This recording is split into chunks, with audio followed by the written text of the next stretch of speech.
오늘의 육아 헤드라인입니다. 서울시 특별합동 단속반은 다음 달부터 미세먼지 발생 사업장을 대상으로 민관 합동 단속을 벌입니다. 한국소비자원 설문 결과 국내 소비자들이 중요하게 생각하는 3대 소비생활 분야는 식품과 주거, 금융이라는 조사 결과가 나왔습니다. 한국소비자원에 따르면 서울을 비롯한 수도권 공공실내수영장 4곳 중 1곳이 수질 부적합 판정을 받았습니다. 이상 오늘의 육아 헤드라인이었습니다. 어른들도 타인에게 자신의 것을 무조건 양보하거나 배려하기 쉽지 않습니다. 아이들이 배려하는 법을 배우는 것도 좋지만 지나치게 양보를 강요받을 경우 자신의 것을 지키는 법을 배우지 못할 수 있습니다. 형이나 동생, 언니, 누나란 명목으로 늘 양보를 해야 할 때 받는 아이의 상처도 헤아려 주시기 바랍니다. 육아 포커스 첫 소식부터 함께 하시죠. 지난 11월 16일 한부모 가정 세상에 단 하나뿐인 힐링 페스티벌이 성황리에 개최됐습니다. 중앙일보가 주최하고 여성가족부 한샘이 후원한 이번 행사에는 100명의 한부모 가족이 초청돼 즐거운 시간을 보냈습니다. 행사 주최사인 중앙일보의 이하경 주필은 인사말을 통해 아이와 가정을 위해 매일같이 최선을 다하는 한부모들께 감사의 인사를 드리며 이번 행사를 통해 아이들과 즐거운 추억을 만들길 바란다고 전했습니다. 우리나라 전체 가구 중에서 11%, 대략 10가구 중에 한 가구가 한부모 가정입니다. 이분들이 차별과 편견 없이 잘 살 수 있도록 우리 모두가 더 많은 관심을 기울였으면 합니다. 조신숙 여성가족부 가족지원과장은 축사를 통해 뜻깊은 행사에 함께할 수 있게 돼 매우 기쁘다며 앞으로도 한부모 가정에게 필요한 정책을 마련하도록 노력하겠다고 말했습니다. 후원사인 한샘의 이영식 부회장은 마음이 따뜻해지는 행사에 후원사로 동참할 수 있게 돼 감사하다고 전하며 앞으로도 한부모 가정을 위한 뜻깊은 일에 동참하겠다고 밝혔습니다. 싱긋 마음을 중심으로 하는 우리 한부모 가족들의 정서적 안정을 지원하기 위한 그런 프로그램이라고 할 수가 있겠습니다. 회사는 앞으로도 지속적으로 대한민국의 모든 가정들이 행복하고 또한 즐겁게 살아갈 수 있는 그런 환경들을 지원하는 데 앞장서도록 하겠습니다. 회사가 지향하고 있는 사회적 기업으로서의 역할을 다하도록 하겠습니다. 감사합니다. 이어서 진행된 힐링 토크 콘서트는 유익하고 즐거운 소통의 시간으로 꾸며졌습니다. 첫 순서는 정부에서 지원되는 한부모 가정대상 정책 및 지원 프로그램을 서울시 여성가족정책실 김경원 여성가족정책팀장이 소개했습니다. 이를 통해 각종 정부 정책과 지원 프로그램에 대한 정보를 공유하는 시간을 가졌습니다. 이후에는 탤런트 김승현 씨가 사회를 맡아 공감 콘서트를 진행했는데요. 진솔한 이야기를 통해 진심으로 공감하는 힐링의 시간을 가졌습니다. 이외에도 부모와 아이가 함께 즐길 수 있는 파우치 만들기, 페이스 페인팅 등 다양한 체험 부스가 마련돼 참가자들에게 특별한 추억을 선사했습니다. 이번 행사를 주최한 중앙일보는 언론사로서 한부모 가족이 정당한 가족 형태로 자리 잡을 수 있도록 노력하겠다고 밝혔습니다. 서울시가 다음 달부터 미세먼지 발생 사업장을 대상으로 민관 합동 단속을 벌입니다. 지난 11월 13일 환경단체 회원 등과 특별합동 단속반 발대식을 연 서울시는 미세먼지 저감 조치가 발령되는 날 전후로 집중 단속에 나서기로 했습니다. 집중 단속 대상은 미세먼지를 다량 배출하는 교통과 산업, 비산먼지 발생 사업장입니다. 시는 또 배출가스 측정기를 활용해 차량 밀집 지역의 배출가스 5등급 차량을 단속하는 한편 공회전 차량은 열화상 카메라를 활용해 적발할 방침입니다. 국내 소비자들이 중요하게 생각하는 3대 소비생활 분야는 식품과 주거, 금융이라는 조사 결과가 나왔습니다. 한국소비자원이 지난 7월부터 한 달간 20세 이상 남녀 8,000명을 면접 설문한 결과 응답자의 21.4%가 식품 외식을 소비생활에서 가장 중요하다고 꼽았습니다. 다음으로 주거와 가구가 12%, 금융과 보험이 11.4%로 뒤를 이었습니다. 소비생활 11개 분야 중 금융과 보험이 3순위 안에 포함된 건 지난 2013년 이후 처음입니다. 날씨가 추워지면서 야외가 아닌 실내 수영장이 인기를 끌고 있습니다. 수영장 물 관리가 중요한데 서울을 비롯한 수도권 공공 실내 수영장 4곳 중 1곳이 수질 부적합 판정을 받았습니다. 올해 2월 7살 날 딸과 함께 실내 수영장을 찾은 A씨. 수영장을 이용한 지 하루 만에 아이가 팔다리에 생긴 발진으로 가려움증을 호소했습니다. 증상은 피부약을 일주일 넘게 바르고 나서야 겨우 가라앉았습니다. 그 좁쌀이 좀 커지면서 이게 개수가 많아지더라고요. 그래서 첫날은 좀 많이 놀래가지고 약을 좀 많이 발라줬거든요. 그래도 이제 엄마 입장에서는 너무 속상하니까. 수영장 물이 오염돼 있던 건데 이곳만의 일이 아니었습니다. 한국소비자원이 지난 9월 서울과 경기, 인천 등 수도권 소재 공공 실내 수영장 20곳의 안전 실태를 조사해 보니 5곳에서 유리 잔류염소, 결합 잔류염소 등의 수치가 기준에 적합하지 않은 것으로 나타났습니다. 물 소독에 쓰이다 남은 염소 성분이 유리 잔류염소인데 이 수치가 높을 경우 피부와 호흡기 관련 질환 위험이 높아지고 수치가 낮으면 유해 세균이 쉽게 퍼질 수 있습니다. 또 소독제와 이용자의 땀이 결합된 결합 잔류염소는 수치가 높을수록 피부 통증과 호흡기 장애를 유발합니다. 자주 수영장 물을 갈아주고 오염도를 조사해야 하는데 문제는 관련 규정이 없어 운영자의 자율에 맡기고 있다는 점입니다. 영국, 미국 이런 선진국에서는 수영장 수질 지침 규정에 항목별 검사 주기, 또 기준 초과 시 조치 방안 등이 제시되어 있어서 우리나라도 국민 안전 확보를 위해서 이런 부분에 대한 규정 개선이 또 필요한 시점. 한국소비자원은 문화체육관광부에 수영장 수질 관리와 관련한 검사 주기 규정 등 안전 대책 마련을 요청할 계획입니다. SNS에 용돈 만남이라고 검색하면 나오는 글들. 선정적인 사진과 함께 관심이 있다면 연락을 달라는 내용을 쉽게 볼 수 있습니다. 용돈 만남은 청소년 성매매를 일컫는 용어. SNS가 성매매 창구가 되는 겁니다. 채팅 애플리케이션도 마찬가지입니다. 익명성이 보장되다 보니 단속이 쉽지 않아 성매매의 온상으로 변한 지 오래입니다. 자이든 타이든 이런 성범죄에 연루된 청소년들은 다크웹을 통한 영상 유출로 언제든 2차 피해를 입을 위험에 노출돼 있습니다. 최근 경찰은 국제 공조 수사로 다크웹에 개설된 아동 음란물 사이트 이용자 310명을 붙잡았는데 이 중 223명이 한국인이었습니다. 이에 경찰은 다크웹 수사를 대폭 확대하기로 했습니다. 경찰청은 전담팀 6명이 도맡아온 수사를 전국 지방청 사이버수사대도 적극 나서도록 지시할 방침입니다. 다크웹이 더 이상 범죄자들에게 안전지대가 아니다라고 하는 메시지를 전달하고 그 다크웹상의 불법 행위를 뿌리 뽑기 위해서 전국 지방청과 주요 불법 다크웹 사이트를 수사할 예정입니다. 한편 방송통신심의위원회도 채팅 애플리케이션을 집중 단속해 청소년 성매매 정보를 적발하면 경찰에 수사 의뢰할 방침입니다. 서울시가 대각선 방향으로 길을 건널 수 있는 횡단보도를 확대 설치하겠다고 밝혔습니다. 걷기 편한 도시를 만들겠다는 취지인데요. 안전사고 예방 효과도 있다고 합니다. 서울 세종대로의 사거리입니다. 사거리는 차량만 가로지를 수 있을 뿐 횡단보도가 놓여있지 않습니다.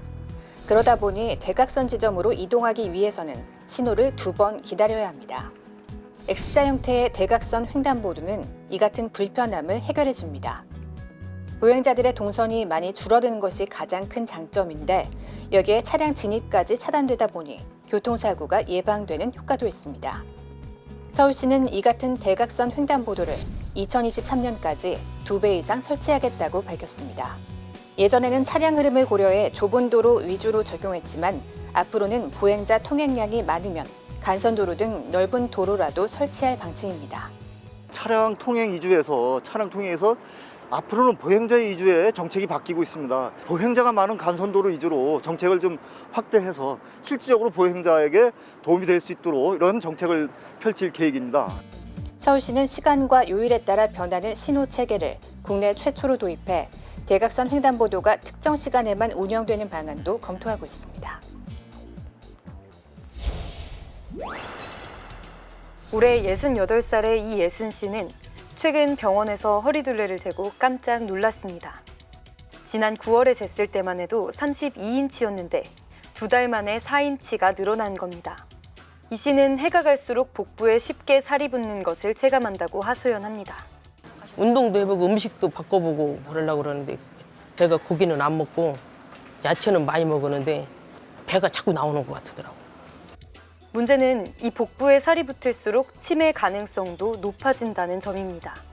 2009년부터 2015년까지 국가건강검진에 참여한 65세 이상 87만 명을 대상으로 빅데이터 분석을 한 결과 허리둘레가 정상 범위에서 5cm씩 늘어날수록 치매 위험률도 단계적으로 높아졌습니다. 남성 같은 경우는 이제 90cm 이상의 허리둘레를 보일 경우에는 정상 체중이지만 정상 허리둘레가 있는 분들에 비해서 치매가 한 15%, 여성 같은 경우는 한 26% 정도까지 증가되는 것으로. 연구팀은 복부 비만과 치매 예방을 위해서는 단백질이 풍부한 음식을 먹고 유산소뿐만 아니라 근력 운동을 병행해야 한다고 조언합니다. 또 남성보다 상대적으로 복부 비만 환자가 적은 여성의 경우에도 폐경기 이후 체내 지방이 피하에서 내장으로 이동하는 만큼 건강관리가 중요하다고 강조했습니다. 최근 부쩍 쌀쌀해진 날씨에 요즘 전기 매트와 전기 찜질기 많이 사용하실 텐데요. 시중에 유통되는 이들 소형 가전제품 일부가 안전 인증을 받지 않은 것으로 드러나 소비자들의 주의가 필요합니다. 시중 온라인 쇼핑몰에서 살 수 있는 전기 매트와 찜질기, 칫솔 살균기 등 소형 가전제품입니다.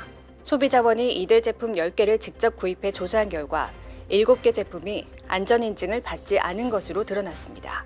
화상이나 감전 위험 등 안전상의 문제로 이미 인증이 취소되거나 아예 인증을 받지도 않았는데도 버젓이 팔리고 있었습니다. 온라인 쇼핑몰에 유효한 인증 정보를 기재해놓고 실제로는 다른 제품을 팔거나 인증이 없고 리콜된 제품을 조금씩 섞어 팔면서 단속기관의 감시를 피했습니다. 제조업자나 수입업자, 유통업자들은 온라인을 중심으로 광범위하게 팔려나가는 이들 소형 가전제품이 단속의 사각지대에 놓여 있는 점을 노렸습니다.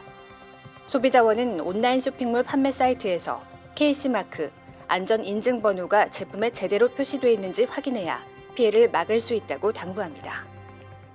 열린 소비자 포털 행복드림이나 제품 안전정보센터에서 모델명이나 인증번호 등을 조회를 하시면 그 제품이 리콜이 됐는지, 인증이 취소가 됐는지, 인증이 있는지 이런 전반적인 사항에 대해서 확인을 하실 수가 있습니다. 불법 불량 제품 피해를 막기 위해서는 소비자들의 면밀한 확인이 필요하다고 당부합니다. 피부와 눈에 직접 닿아 자극을 주고 호흡기를 통해 몸속에 침투해 여러 장기에 염증을 일으키는 미세먼지. 심한 날에는 외출을 하지 않거나 하더라도 마스크를 써 최대한 피하라는 게 정부 권고안이었습니다. 그런데 국가기후환경회의와 질병관리본부, 대한의학회는 이런 권고안과 다른 새로운 기준 10가지 국민참여 행동을 내놨습니다. 우선 초미세먼지가 매우 나쁨 수준의 전 단계까지는 가벼운 운동이 오히려 건강에 좋다고 조언했습니다. 외출할 때 쓰는 보건용 마스크는 연령이나 건강 상태에 따라 선택적으로 착용하라고 권했습니다. 노인과 임산부 등 취약계층은 초미세먼지가 나쁨 수준에 도달하면 보건용 마스크를 착용해야 하지만 일반인과 어린이는 1세제곱미터당 50마이크로그램까지는 마스크 없이 일상생활을 해도 괜찮다는 겁니다. 미세먼지가 나쁨이어도 창문을 꽁꽁 닫고 있기보다 실내 환기를 하루에 3번 10분씩 하는 게 낫다고 강조했습니다. 오랜 시간 동안 실내 환기를 하지 않으면 이산화탄소와 폼알데하이드 등이 축적되기 때문입니다. 국민들이 스스로 알고 우리가 필요한 조치를 취하지 않으면 우리 국민들의 건강을 우리가 담보할 수 있습니다. 이외에도 국민참여행동에는 외출 후 손 씻기 등 건강실천 행동뿐 아니라 차량 이부제와 대중교통 이용 등 미세먼지를 줄이는 방안도 담겼습니다. 한 환자의 위 내시경 영상입니다. 화면에 위암이 아니라고 쓰여 있습니다. 다른 환자의 위 내시경 영상에는 조기 위암을 뜻하는 EGC라는 글자가 뜨며 가능성이 100%라는 진단이 나왔고, 다른 영상을 본 인공지능은 AGC, 말기 위암으로 판단합니다. 위 내시경 영상을 본 인공지능이 자동으로 위암과 같은 암 전 단계부터 조기 위암, 말기 위암까지 진단해주는 시스템입니다. 보통 위 관련 질병은 의사가 내시경을 통해 위 조직의 모양이나 색, 이동성 등을 보고 판단해왔습니다. 의사의 경험에 따라 진단이 다르게 나올 수 있는 겁니다. 또 내시경 영상만으로 양성인지를 판단하기 쉽지 않기 때문에 추가 조직 검사를 해야 하는 한계가 있습니다. 연구팀은 이런 단점을 보완하기 위해 위 내시경 검사를 받은 환자 1000여 명의 사진을 인공지능에 학습시켰습니다. 이 인공지능의 진단 정확도는 84.6%. 대학병원 교수급 의사들이었고요. 이들과는 조금 차이가 없는 그런 정확도를 보여줬기 때문에 진료에서 보조적인 수단이 될 수 있다고 생각을 하고 있습니다. 연구팀은 이번에 개발된 모델의 상용화를 추진하고 위암뿐 아니라 다양한 질환을 진단할 수 있는 인공지능 시스템을 추가로 개발한다는 계획입니다. 나이 지긋한 어르신들이 한데 모였습니다. 경찰이 한인 혼혈, 입양인 연합과 협업해 장기 실종 아동을 찾아 나선다는 소식을 듣고 한걸음에 달려온 가족들입니다. 장기 실종 아동이 해외로 입양됐을 가능성을 고려한 겁니다. 이 키트를 통해 가족들의 구강 DNA를 수집해 미국으로 보내고 미국에 등록돼 있는 다른 DNA 샘플과 비교하게 됩니다. 살다 보니까 이렇게 좋은 일이 생기려고 이런 검사도 하는구나 싶어서 기뻐요. 너무 보고 싶어요. 그래서 하여튼 그 애가 이제 100일도 안 돼서 갔으니까요. 우리 아이가 미국으로 입양됐을지 어디로 갔을지를 모르잖아요. 근데 이 DNA로 인해서 한 사람이 찾아졌으니까 우리 나머지 가족들도 찾을 수 있다는 희망을 가지고 경찰은 장기 실종 예방을 비롯해 단기 실종 예방을 위해 지문 등 생체 정보 등록 시스템을 활성화할 방침입니다. 특히 장기 실종 아동분들이 입양인으로 발견되는 경우가 많아요. 오늘 등록하신 분이 대략 7명, 8명이신 것 같은데 첫 스타트로는 굉장히 좋은 인원이라고 생각이 들어요. 실제 지난달 이 단체의 DNA 대조 결과를 토대로 한태순, 신경아 모녀가 44년 만에 상봉했습니다. 여전히 부모의 품으로 돌아오지 못하고 있는 장기 실종 아동은 600여 명.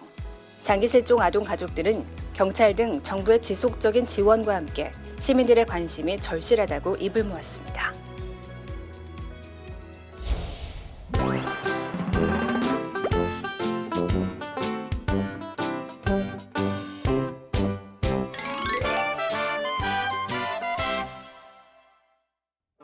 옛날 어느 마을에 홀로 된 시아버지를 모시고 사는 며느리가 있었어요. 아버님, 식사하세요. 오냐? 아이, 잘 먹으마. 며느리는 매일 시아버지께 꽁보리밥과 간장만 드렸어요. 하지만 남편의 밥상에는 쌀밥에 고기 반찬이 푸짐하였지요. 부인, 아버지께서도 고기 반찬을 좀 드렸어. 아유, 그럼요. 걱정 마시고 어서 당신이나 많이 드시구랴. 남편은 아내 말을 철석같이 믿었어요.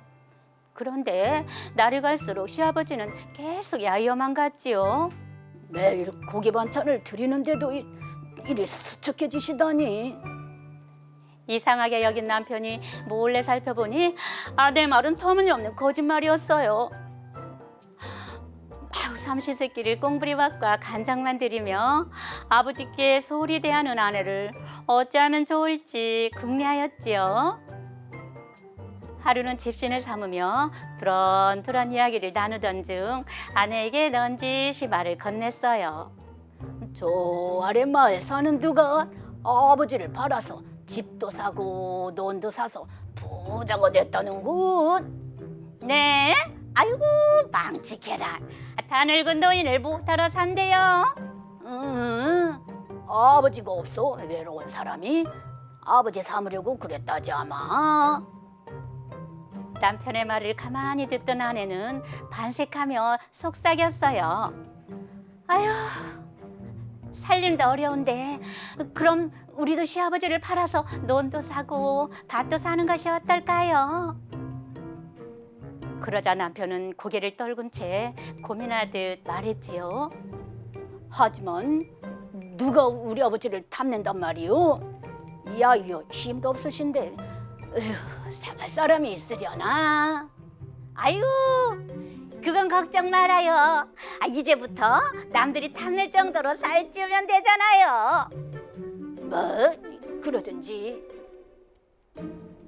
다음 날부터 며느리의 태도는 완전히 달라졌어요. 맛있고 몸에 좋은 건 무조건 시아버지 차지가 되었지요. 아버님, 또 드시고 싶은 게 있으시면 언제든지 말씀만 하세요. 오냐, 고맙구나. 늘 기운 없어 방 안에 누워있기만 하던 예전과 달리 가난한 아들을 대신하여 땔감도 구해왔지요. 아버지, 제가 하겠습니다. 그만 두세요. 아니다. 며느리 덕분에 이렇게 몸이 좋아지니 힘이 솟는구나. 그러자 집안은 활기가 넘치고 며느리 얼굴에도 웃음꽃이 피었어요. 그러던 어느 날 남편이 아내를 불러 조용히 말했지요. 부인, 아버지가 기운을 되찾은 듯하니 사갈 사람 있는지 한번 알아볼까? 아내는 질겁하며 손사래를 쳤어요. 무슨 소리예요? 어떻게 아버님을 남에게 판단 말입니까? 안 돼요. 남편의 지혜로 시아버지를 살찌우는 며느리는 그 후로 지극한 효부가 되었답니다.